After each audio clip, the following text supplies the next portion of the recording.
De pé em reverência à palavra de Deus, abra subir comigo em Lucas, o seu capítulo 22 e o seu verso 57.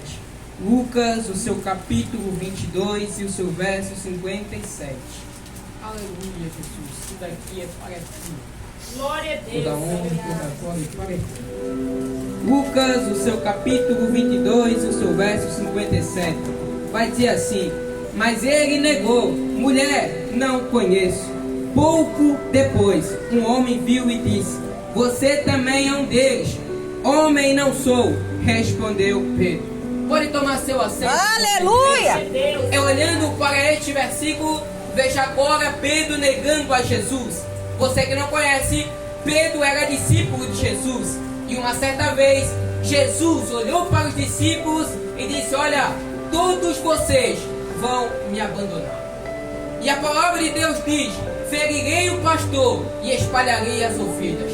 Mas Pedro olhou para ele e disse: mestre, ainda que todos te abandonam, eu não vou te abandonar.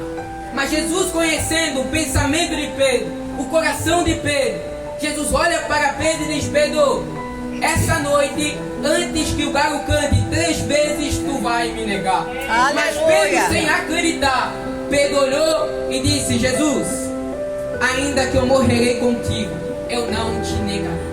Mas vai acontecer, dentro deste capítulo, dentro deste versículo, Jesus agora é preso. E agora está indo para a casa do sumo sacerdote. E aonde Pedro está? Pedro agora está distante, observando Jesus. Acredito eu que para ninguém ver Pedro olhando Jesus, a palavra do Senhor vai dizer que agora Jesus entra na casa do sumo sacerdote. A porta se fecha e Pedro aparece. Pedro agora fica naquele pátio junto com um monte de gente. E agora Pedro, eu acredito que estava ali dizendo: ninguém vai me ver, eu estou escondido. Mas a palavra do Senhor vai dizer que quando Pedro está ali com a criada, quando Pedro está ali com os homens, a figueira está acesa, eles olham para Pedro, a criada, e dizem: ei, ele é um deles. E agora Pedro vai olhar e vai dizer: calma aí, eu não o conheço. Pedro agora vai negar pela primeira vez.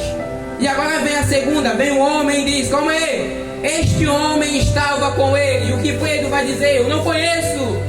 E agora vem outro homem, olha depois, e diz: calma aí, esse é semelhante a ele. Mas o que Pedro vai dizer é: eu não conheço. Olha o sofrimento. E talvez nessa noite você chegou aqui dizendo: se eu pagar, ninguém vai me ver. Se eu estacionar, ninguém vai me ver. É só um tempinho, o pastor não vai ligar, a irmã não vai atrás de mim. Mas eu venho nessa noite te dizer: ele te chamou para ser a diferença. Então não adianta estacionar, não adianta parar, porque mesmo que ninguém te veja, você carrega a marca dele. Alguém vai te lembrar daquilo que você carrega. Aleluia! Pedro agora diz: olha, ninguém vai me ver. Ele estava escondido, mas alguém vai se levantar. Sabe por quê? Porque aquele que andou com Jesus não continua da mesma forma e do mesmo jeito. Aquele que andou com Jesus carrega algo diferente. Que algo diferente é esse? Ainda que ele não esteja do teu lado, mas ele carrega a presença de Jesus. Aleluia! E quem carrega a presença de Jesus, ele é diferente. O comportamento já mostra que ele é totalmente diferente. A Bíblia diz que depois Pedro se lembra daquilo que Jesus falou e Pedro chora amargamente. Eu venho nessa noite te dizer: perca a fama, perca dinheiro, perca tudo, mas não perca a presença de Jesus. Porque quando se perde a presença de Jesus, você não tem mais nada. Pedro chora. Por que chora? Porque Pedro viu que tudo aquilo que ele tinha, agora ele não tem mais o quê? A presença de Jesus estava distante. E quando a presença de Jesus está distante da minha vida, está distante da tua vida, o vazio ele volta. E parece que não adianta viver, parece que não adianta trabalhar, parece que não adianta tentar viver e não tem razão para nada. Por quê? Não carrega mais a presença. Perca tudo, mas não perca a presença de Jesus, porque é ela ainda que te faz ser diferente. Eu agradeço a minha oportunidade e as palmas são para